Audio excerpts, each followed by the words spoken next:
Hello, my name is Marna Terblanche, and I am the director of Matthew's Ministry, Church of the Resurrection's ministry serving individuals with disabilities and their families.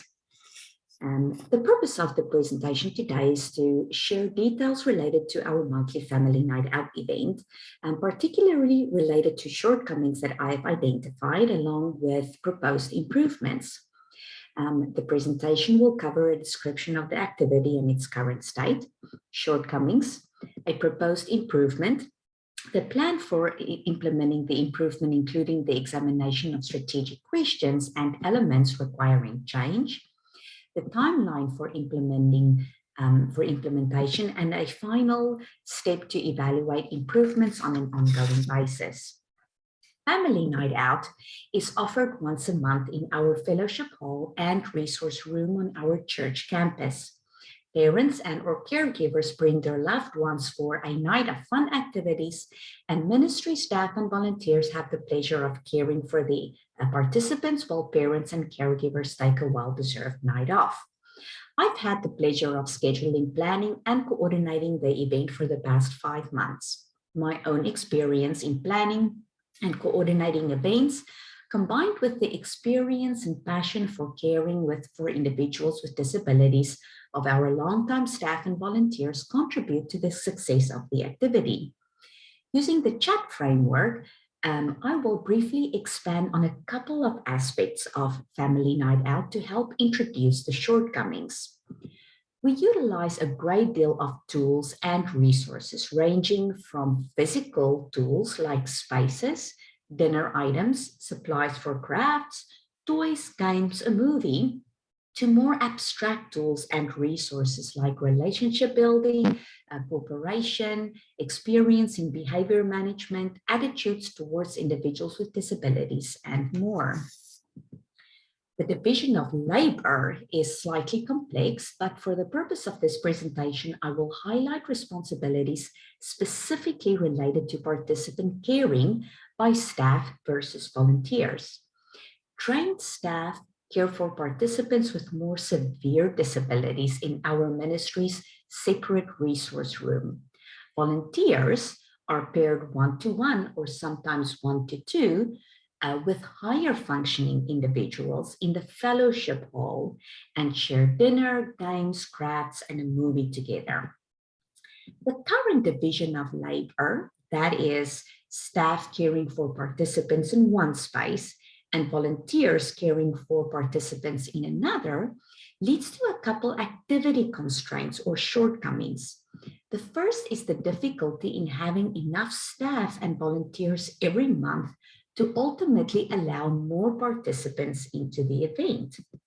The second and most important shortcoming is the fact that the setup of the spaces to care for separate groups of participants does not support the spirit of inclusion. And this is the shortcoming that I'm addressing in the action plan. I am therefore proposing to combine the separate groups of participants into a single group and space to promote full inclusion. This will allow all participants to enjoy the same activities offered every month and at the same time potentially address the constant constraint of staff and volunteer shortages. Several strategic questions will be examined to identify the elements requiring change. Key questions related to the technical features of the event include: what are the historic reasons for the separation of participants? How can the fellowship hall be configured and the tools, equipment, and resources from the resource room be incorporated to accommodate participants of all abilities? And how can the activities be adjusted to accommodate participants of all abilities? Key questions related to the personal features of the event include: what will the conversations with staff, volunteers, and parents consist of to share the details of the initiative and to make all stakeholders comfortable with and confident about accommodating participants of all disabilities in the fellowship hall? How can I support staff and volunteers as they work to adapt the new practice?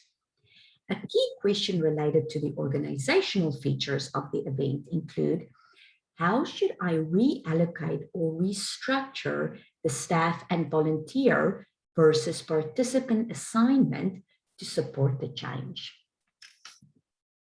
Examination of the strategic questions is leading to the identification of the following significant changes, among others: changes to the fellowship hall to accommodate participants of all abilities, as well as the implementation of enhanced training of all staff and volunteers.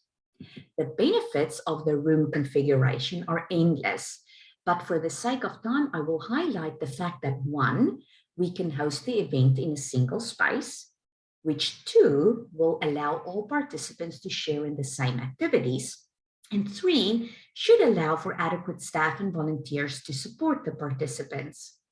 The implementation of the enhanced training will result in an increase of staff and volunteer confidence with managing behaviors in the inclusive environment.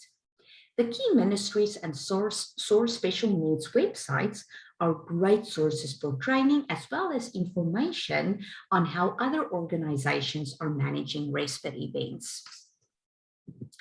The ultimate goal is to host the February 2022 Family Night Out event in the Fellowship Hall as a whole.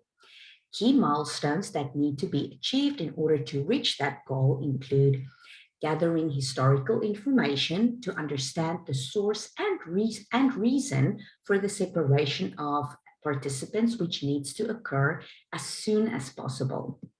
Scheduling conversations with facility staff to discuss details on room configuration, followed by critical conversations with families, staff, and volunteers that will focus on information sharing, sharing of concerns, and hopefully excitement, and conducting enhanced training. Once the goal is met, gathering of satisfaction data and making adjustments will be key in ensuring the change is long-lasting. So, as indicated in the prior slide, gathering of satisfaction data and making necessary adjustments will be key in ensuring that the change is long-lasting. An electronic survey asking targeted questions will be designed and shared with families, staff, volunteers, and participants for completion and will collect satisfaction data for at least 3 months. Reasonable adjustments will be made to address any recommendations or complaints. Thank you for watching.